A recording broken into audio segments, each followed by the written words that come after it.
This podcast is part of the Everyday Heroes Podcast Network, the network for first responders and those who support them. Hello, my friend. Welcome to the Hero Academy podcast. I created this podcast for you if you are a first responder, police officer, fireman, nurse, military personnel. This podcast is for you. Let's get your stories out. They need to be heard by everyone, especially the good ones. Let's share those stories and create some positivity out there in the world. Enjoy this episode.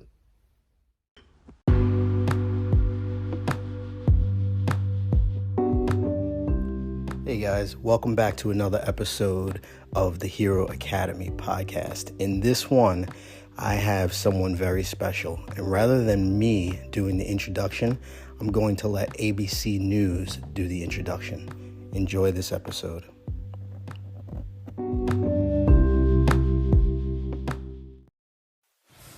And finally tonight, we're launching a new series, Second Acts. We wanted to learn lessons from people brave enough to reinvent themselves and open a door on a whole new life. Here's ABC's Claire Shipman with one shy woman who never thought she could do what she does. For Gina Scarda, the thought of performing was the stuff of nightmares. You know, you stand on the edge, look out at the crowd, and what do you think? What the hell am I doing up here? And she's not a woman easily frightened. For 20 years, a New York City cop patrolling the streets of Coney Island, policing a family tradition, but performing always off limits. She was painfully shy as a child. You weren't the class clown, you weren't the cut-up, you weren't the one on stage. No, just the opposite. I was the person who loved to laugh. So if there was a class clown, I was their best audience. And that's what I always was. I was the audience. Did you imagine that you would be a stand-up comedian? I mean, is this... Absolutely not. But after 2 decades of service, Gina was ready for a break. Still, like so many people terrified of public speaking, she didn't think she could take on what was both her biggest fear and her secret passion. No one wants to fail, but you gotta just take that first step. Gina Scarda! So, as if she were chasing down a robber, Gina decided to chase down her fear. She took 2 critical steps. She tested the waters with a class. They just kind of pushed me on the stage. Okay, Gina, you're next. I didn't have time to panic. One other nugget of wisdom. Look for a role model. Right. I had Rodney Dangerfield. He didn't start comedy till he was 50. My friends would come over. They would get milk and cookies. I had to have coffee and donuts. And finally, she felt something more than terror. Once I was out there, it took me a second, but it felt natural. More than the laughs from the crowd, she thrives on the sense of personal accomplishment. I'm not even close to being finished. This is nothing. There's more to come. There is so much more to come. Claire Shipman, ABC News, New York. For everyone, a second act. abcnews.com, always there, and Nightline later tonight. We'll see you right back here tomorrow. Good night. All right, so I am so privileged and happy to have Gina Scarda with me. For the people that don't know you, could you tell them like a short, 3 to 5 minutes version of your life? I'm going to play that video in the intro. Okay. Before you come on, so you don't have to go into any of that stuff. We know that you're rich and famous now. Wait. Either above or true. You're living in Florida now? Oh, yeah, I'm part-time down in Florida now. We still have a house in New York. Oh, cool. All right, so what's your story? Let's hear it.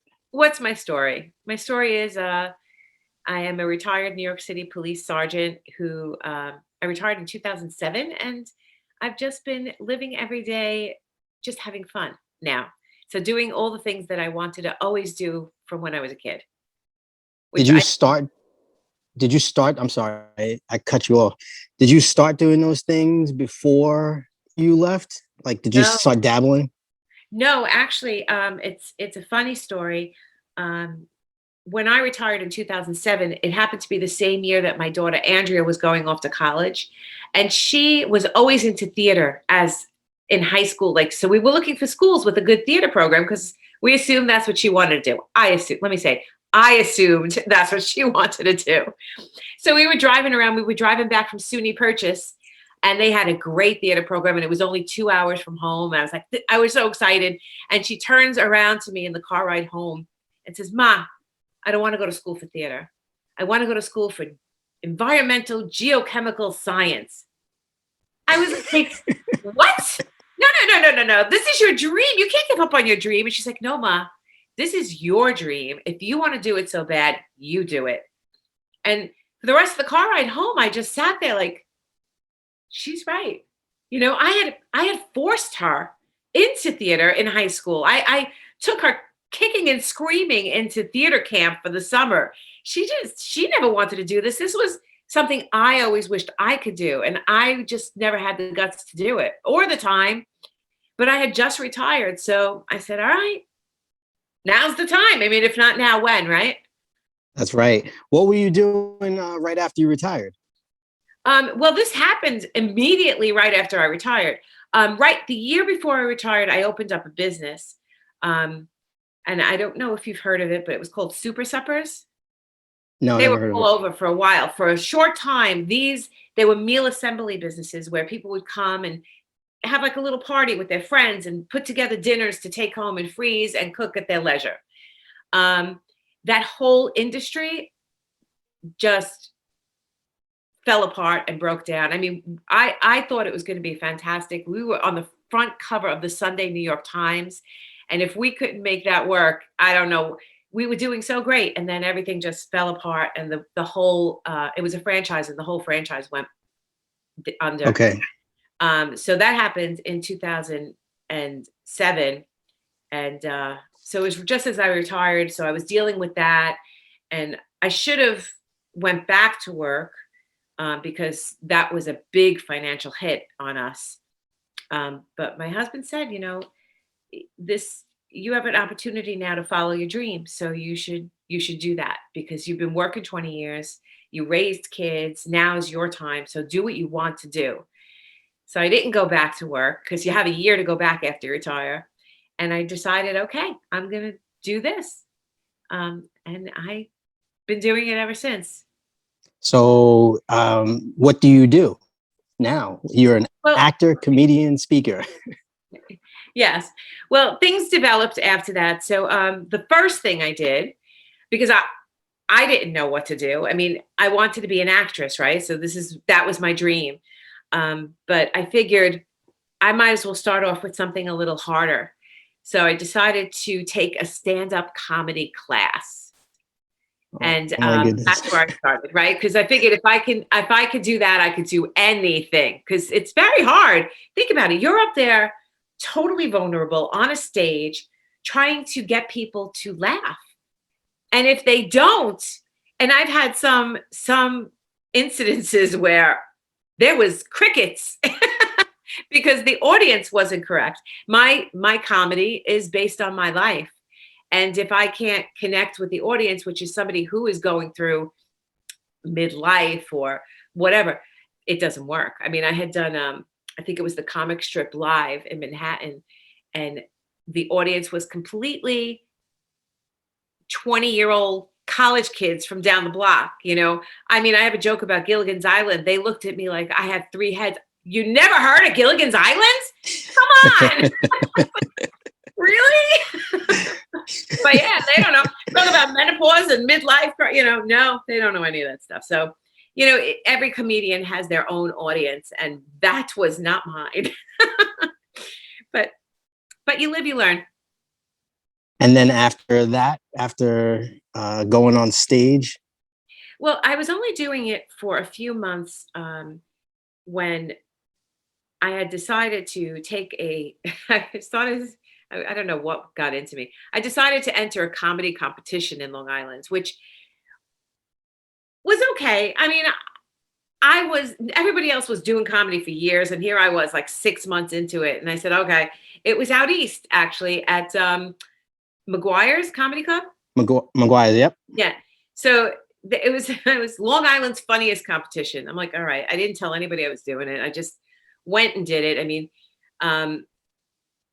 and it was kind of cool because my whole thing about doing comedy was overcoming fear, because it was a fear I had, and I do not give in to fear.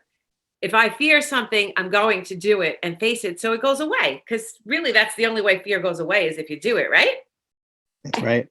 So I got on that stage and I did my thing, and I had no expectations of winning, nothing. I just did my thing. I went to sit back down. The only person I brought was my husband. And there were 3 judges, but a lot of the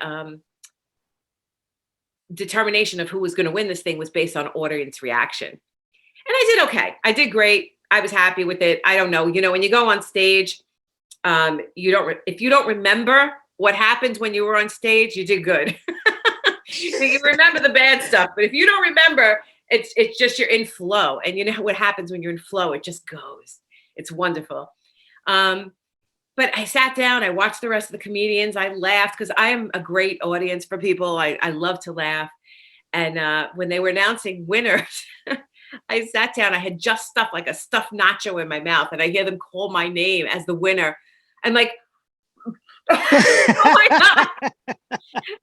And I was so shocked. But things just opened up after that.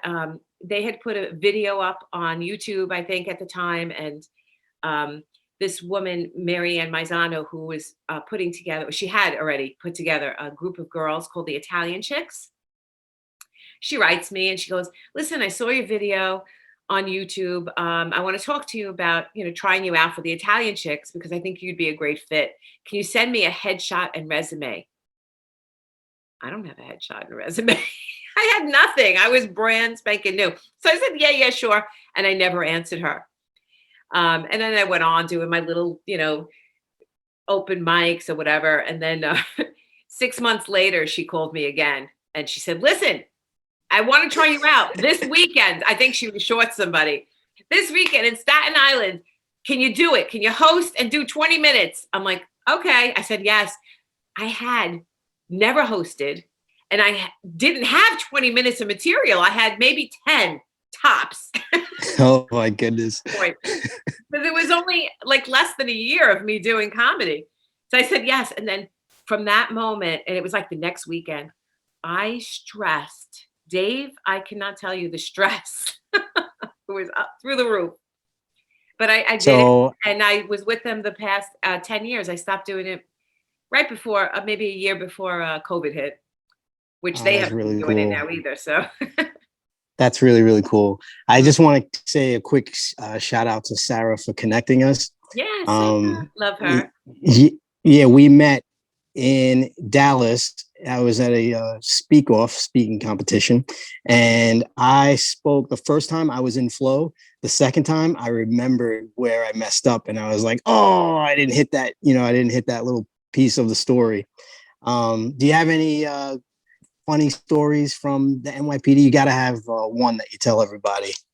Well, the one thing I tell everybody is my first assignment with the NYPD was an undercover prostitute. I was an undercover prostitute in Coney Island, which, might have worked out well if I looked like a Coney Island prostitute, but I had teeth, which was a big giveaway because most of them are just a mess. I went out there the first night thinking, all right, pretty woman, right? I'm all dressed up with no, that's not how Coney Island prostitutes dress. So what do I know? I know prostitutes from TV. I was a rookie cop. I had no clue. So yeah, sweatpants and turtlenecks is just fine. Did you have 1,000 guys? They were probably lined around the block because you're still a pretty woman. You're still a beautiful woman. But back then, in my 20s when this was happening, it was a lot of fun. Me and one of the other cops, Cheryl, we would go out together, and there was always a lieutenant nearby watching, and there was also an ADA in there. We were mic'd, and they had listening to everything. But we would have a competition. Me and she would be on one corner, and I would be on the other, on who could get the most money. So here we are, like bargaining with these people, and my lieutenant's like, "What are you doing?" He's Cheryl. It's funny. What made you go into the profession? What made you want to be a cop? I didn't. I was working as a dental assistant at the time, and my best friend was going for the test. And I'm like, I just don't. I'm not really interested in it. I don't see myself being a cop. And she goes, just take the test with me. You don't have to take the job. I was like, okay. So I took the test. Long story short, I became a cop. She did not. So she just on a whim, basically, I became a cop. And it was That's a great awesome. decision. It was a great decision. I don't regret that one moment. Oh, That's I just awesome. realized I'm just gonna have my name on it because my name is not Tom Scarda. Can you see that? Yeah, I saw it right away. I was going to tell you, hey, it says Tom. That's okay. So once I do eventually edit these videos, I'll put them up on YouTube, and like, all that stuff will be fixed. You won't even see, like, it'll have Oh, like okay. a All nice right, little good. nice little header and everything. Yeah, so and eventually I won't be recording on Zoom either. I'll do something more sophisticated. Yeah. But this works. Zoom This works actually, great. because it's, Yeah. yeah, it's easy. It's really easy for everyone to just, like, almost everyone's used it, and they know how to just click on the link and open it up, Right. unmute Are yourself. you So gonna edit all this out right now? yeah, that'll be edited probably. You need to get yourself a Probably. light. You need a light, and you Yeah. need to, because your head's with the hat, you're in darkness. So I wear the hat because the sun shines. You see how shiny my head is right there? You look very handsome without the hat. Thank you. I'll take the hat off. So I do get compliments on my bald head, I love but it. but this time of day the sun is shining like right on there, and it's really, Oh, really okay. shiny. So I do have a light on the other side, but it's just not bright enough. Right. So I know a little. I have a ring light. Oh, I I thought. need. Okay, yeah, I need something a little bit brighter. Yeah. Um, how do you spend your days now? Like, what do you do? Like, what's a typical day look like for you? Well, in Florida, it's a totally different animal than when I'm in New York. Um, I'm still doing a lot of my stuff because of COVID. A lot of the stuff went to Zoom and online. So I'm still doing a lot of acting. I hate it. I hate it so much because What do it's you hate? hard acting through Zoom. Like I just Uh-huh. did the Long Island Women's Writers Festival, and I acted in a couple plays and I directed a couple plays. It's just not, you don't get that same energy through Zoom as you do Yep. in person when you're acting, because it's Yep. important to be face to face with someone. I mean, this is great for interviews. This is fantastic. But again, there would be more energy if we were in the same room. Definitely. And maybe a year from now, I will fly to you and we will be in the same room. Or I'll catch you when you're in New York. How often do Yeah, you come I'll back, be in New York back and next forth? week, actually. Next week? Oh, Yeah, yeah, I'm what are you going back doing? for the summer. Just figuring out what to do with the house and all that, and just that kind of stuff. Were But it you in comes Nassau or September. I'm in were Nassau. you in Nassau? Oh, okay, Nassau. Okay, cool. Yeah, I'm in Suffolk. So go ahead. You said come September? Come September, I'll be back here, and I'm going to start a theater club within my little community here. So I figured I could. I'm at the point where I probably can run a theater club, just to have Yeah, I think so. down here. Would you coach people a little bit? Yeah, and do plays and coach, and we have. Oh, something exciting happened this week. Let me hear it. I was in a film. We shot it over COVID. A short film. It's called Midlife Conversations, and that was accepted into a bunch of film festivals. But I just got nominated for Best Actress at the Real Film Festival in Chicago. I was so Hey. excited. I mean, it's only a nomination. I'm probably, but it was exciting for me because no one put me in for it. They just picked me, which was great. And there were only I'm so three. happy for you. Yeah, I was excited about that. What kind of things have you spoke about before, like on stage as a speaker? I do. I can send you my speaker one sheet, but I speak on stress, laughter to reduce stress, using. I'm actually a certified happiness expert. Can you believe that? There's a certification in happiness. I believe it. And I have it. So one thing I've done since I retired is anything that I find interesting. I can't, if I told you half the things I've done since I retired, Dave, you'd be like, what is wrong with this girl? I have become a real estate agent. I got licensed, didn't really do it. I didn't like it, but I don't stop things until I finish. So I got my license. I became a certified happiness expert. I became a holistic health counselor. I went to the Integrative Institute of Nutrition and became certified in holistic health. That's Anything awesome. but it was for me. I didn't want to be a health counselor. I wanted to learn about my health and help my friends and family. But nobody ever asked me for advice anyway.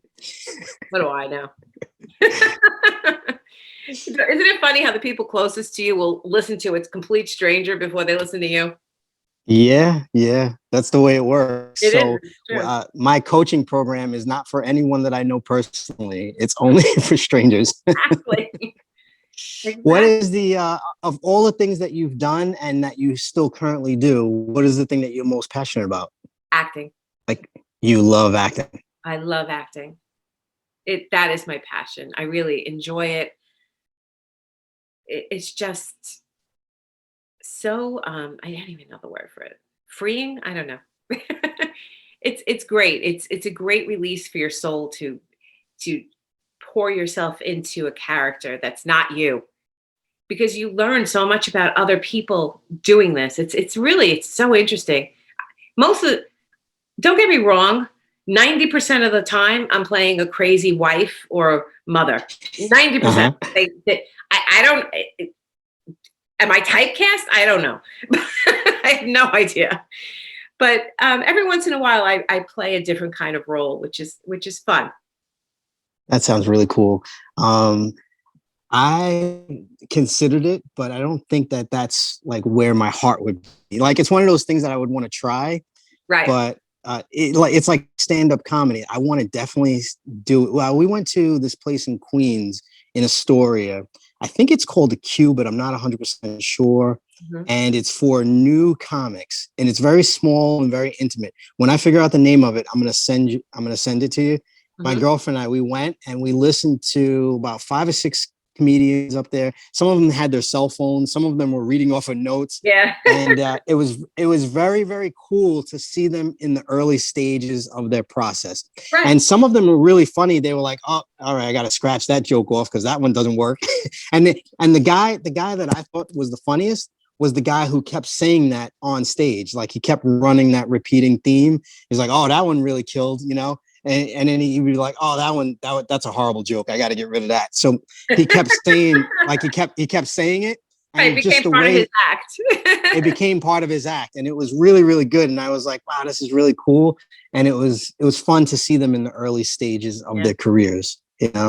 Most comedy clubs have open mics where you can see that all the time.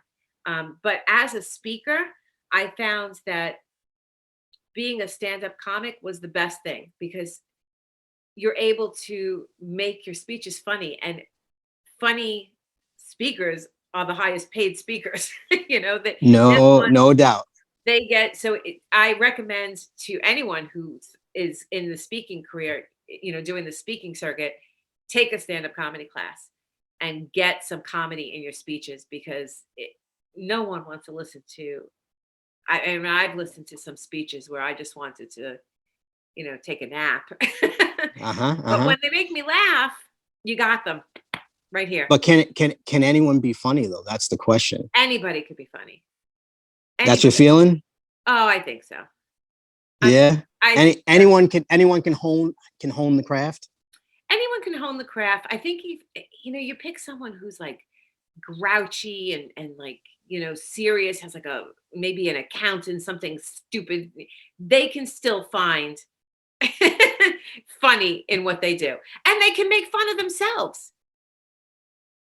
if they take it serious and if they, really use their own personality, Mm-hmm. right? Like you have to be true to your Right. personality. And you got to be aware of your quirkiness and talk about your quirkiness, because sometimes people are like, oh my God, this guy's quirky. But if you start acknowledging that, like, then it becomes funny. Like, okay, he knows he's quirky. That's good. So, what inspires you now? Like, who are some of the actors? Like, who do you think is the top 5 greatest of all time? Oh, Actors, and then top 5 comedians, or either or. wow. This is tough for me because obviously I always go to the woman because I am a woman. um, and even though I'm an actress, I'm really bad with actors' names. Don't ask me why. Okay. But Okay. I love the classic people, like Meryl Streep, of course, is incredible. Um, Bette Midler. Bette Midler's a good comedic actress. I like her singing more than her acting. I don't know. I am so bad with actors' names. I'm with any names. I'll be like the one who's like, who's that actor? What's his face? He was in like everything. That's me. I'm bad. Tom Hanks. Tom Hanks. Tom Hanks. I love Tom Hanks. I love Yeah. Tom Hanks. I love Denzel. I mean, there are certain people that I will watch every movie that they're in. Yes. I freaking love. I used to adore Mel Gibson, but I don't know if it was so much for his acting as, God, he was cute when he was young. So cute. But he is an amazing actor too. He is an amazing actor. Yeah, well, he's incredible. Oh, so funny. I won't. I'll share that with you offline. One of my favorite. He's so intense. Christian Bale. He's so intense. Christian Bale's good, but I don't know what he was in. The Batman. Oh, the Batman. Batman. Okay. The Dark Knight. Oh, and American Phoenix. Joaquin Phoenix. He is an incredible actor with the Joker. He is. I thought he was too old for that role, though. Who's that other guy? See, here I go. Oh my God, he's in everything. Overman. You name a movie. Overman. Gary Oldman. That's Gary it. Oldman. Gary Oldman Yes. he can totally transform himself into another person. It's amazing when I see that. Amazing. Yes. But yes. Yeah. So, and as far as comedy goes, oh God, I love comedy. I'm really bad. I mean, I love, some of my inspirations, Carol Burnett and Lucille Ball. I love them. Come on. They're fantastic. I love, of course. Oh my God, my mind is killing me. What's her name? And you're gonna be like, you can't remember her name. No, I'm the same way. I got a guy that I work with.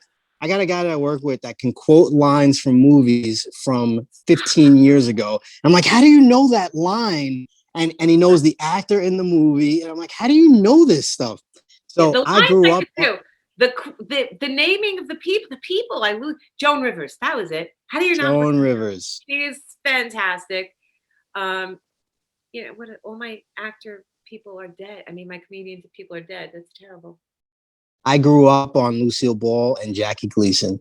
I grew up on them. Oh no, I still have Carol Burnett. She's still around, right? Carol Burnett. The Honeymooners. Yes, you know, it was great. Yeah, a lot of old people. I love. Who did I just went to go see recently? I just went to go see Vic. What's his name? DiPotetto. Yeah, I know. I know his name. Yeah, can't ever remember his last name. And I'm Italian. Terrible. Sin. So if you had your own Netflix special, would it be something about Italians? What would it be about? Well, Well, my comedy is all about my life. So it's being a cop, it's being married for 33 years, it's being Italian, it's everything. And that's the comedy I enjoy. People like Sebastian Maniscalco, it's his comedy is his life. Things that happen to him. Yes. Because you can find funny in every single thing you do and every single encounter you Yes. have and your life, basically. That's the kind of comedy I like. I'm not a I don't like people who just get up and tell jokes. I like hearing stories about your life and the funny shit that happens to you. Sebastian is in my top. He's in my top 10 of Yeah. favorites right now, Oh, he's for hilarious. sure. Oh my God. He is. He is. I've seen every one of his specials. Mhm. If you could go back to yourself at 18 years old, what advice would you give? Like, what three pieces of advice would you give yourself? If you could whisper in that girl's ear. Bye, Google. Bye, Google. Remember to always put yourself first. Remember to go after your dreams. Don't be afraid of them. Don't put them off until the time is right. And mostly be happy. I love it. I love it. So I'm going to circle back to that first one, the bonus one, which was by Google. If you had, if you had Jeff Bezos' money, right? And basically all of your family's taken care of, what would you spend your money on? And what would you spend your time doing? I know you would spend your time still acting, but what would you spend your money on? Your family's already taken care of. My family's taken care of. I already have my island. That's already taken care of. Okay. Yes. Probably just making other people happy and teaching other people how they can be happy and helping other people get to the point where they can have everything that they want. I love it. I love it. That would be the thing. I love it, and Gina. I love doing that now. So, and I don't have Jeff Bezos money. No, but you don't need it, because you have a platform. You can teach people how to be happy. You know, you're already a certified happiness coach. That's what I speak on. You love to laugh, and you love to make people laugh. So that's like 2/3 of the puzzle right there. Mm-hmm. Now you just need a big platform, you know? So if you had a ton of money, right, you could build your own platform, you know, compete with Netflix, but also you could just throw it into production and just like produce content all the time, you know, making people happy and teaching people how to be happy and how to laugh and how to have fun and pursue their dreams. Yeah. You know? Imagine a channel that just had happy stuff on it, stuff that made you feel good. No news, no, just there is I do subscribe to Gaia, which is not happiness, but it's all about self-improvement, and I like that channel. But yeah, I don't anything that makes you feel bad, you just got to stop watching. Oh my God, I couldn't agree with you more. I have a coworker. I'll just say his name, Fred. Fred loves to watch the news. He is a news junkie. Oh, and it's okay, because if he hears this, I'll tell him to his face too. And I'm like, if that raises your blood pressure, like if you hear a story and it pisses you off, why are you consuming 6 hours of the news? Like, why? If anything big happens, someone else is going to tell you about it. Exactly. Your mother's going to call you. Someone will tell you. Someone will tell you something big is happening. You'll catch it, because somebody else will have the news on, and you'll catch it. You'll catch it. You don't need to consume it all day long. It's not good for your health. Mm-hmm. It's not good for you. So that's my advice to Fred. If you're listening to this, if you hear this, Fred, shut off the news, Fred. All right. So, I only have a couple more questions for you. But do you have any like really good stories or interactions with firemen or nurses that you can remember? Well, every interaction with a fireman and a nurse has been memorable and pleasant. But one of the things I remember is the 60 precinct where I was a cop. We were right next door to the firehouse. We were connected, and I know this is a silly thing, but I used to love to cook in the 60. I mean, whenever there was a holiday or something, but they cooked every day. The firemen cooked every single day. They eat very well. Yes. And so I became good friends with them because because I wanted to. So we used to like share food. Yeah, just me. I mean, they wouldn't bring everything to the firehouse, but I would sneak in there and go and eat with them. And we would talk about recipes and cooking. I was like, this is just the weirdest thing, but it was a lot of fun. Yeah, my brother-in-law is a firefighter in Manhattan. Oh, that's cool. And I have another brother-in-law who was the chief of department in New York City. My sister's husband was the chief of department in New York. When you get a chance, ask them if they would be open to 30 minutes of interview just like this. Sure. Because I'd love to hear their thoughts about all the stuff. I never go negative. I always go positive. So I never ask about like the climate or like what's going on and in the city. I never ask people what's the most horrible story. I always ask what's the fondest memory and funniest memory. I try to keep it positive because I'm all about that too. Mm-hmm. Are you promoting any projects coming up? Am I promoting any projects coming up? Or what are you working on now? What do you got coming up in the pipeline? Well, I'm working on some things. I am writing a play, and I started writing a screenplay, but I put that on the back burner right now with everything that was going on. So writing is my newest project. So I've been just writing, and I just entered a monologue competition. I wrote an original monologue, which I haven't heard anything yet, but I think I have until July.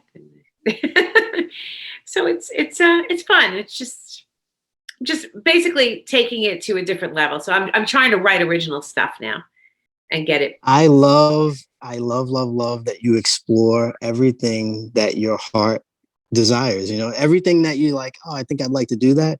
You explore it, and I really love that about you. I'm gonna let you go, but I'm gonna shoot 5 really, really quick final questions for you. Okay. All right. So society calls police officers and firemen and nurses and EMS, they call them heroes. What does being a hero mean to you? Caring about your fellow human. All right. I love it. And when you're really stressed out and you got a lot of stuff going on and you're starting to feel a little bit low, how do you save yourself? Meditation. Meditation helps me so much. Okay.